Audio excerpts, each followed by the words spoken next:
Is the Taliban takeover of Afghanistan now inevitable? No, it is not, because you have the Afghan troops have 300,000 well-equipped as any army in the world, and an air force against something like 75,000 Taliban. It is not inevitable.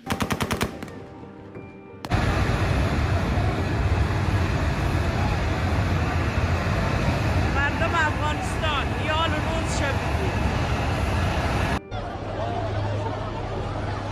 The Taliban is not the North Vietnamese army.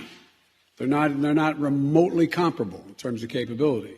There's going to be no circumstance where you see people being lifted off the roof of an embassy of the United States from Afghanistan. It is not at all comparable.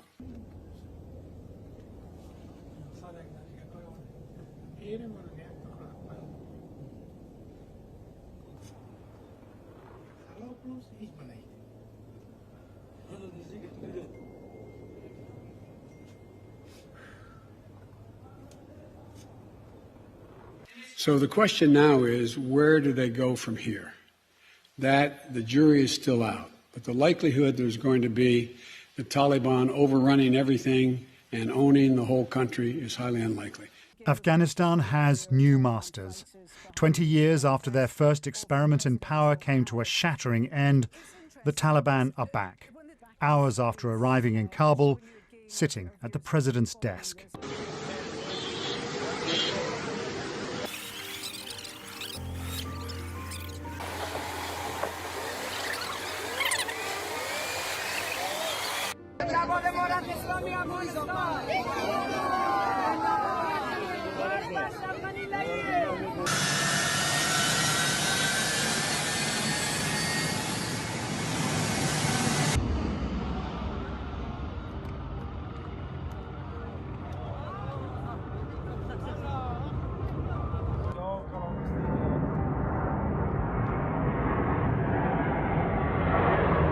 People are literally clinging on to US military aircrafts as they try to take off.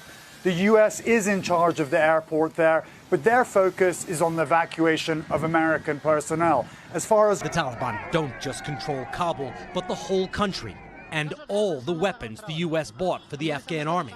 There are also reports of atrocities, including abductions, rape, and executions. The militants are much stronger now than 20 years ago when the U.S. drove them from power when they sheltered Osama bin Laden as he plotted 9/11. So the question now is, where do they go from here? That the jury is still out. But the likelihood there's going to be the Taliban overrunning everything and owning the whole country is highly unlikely.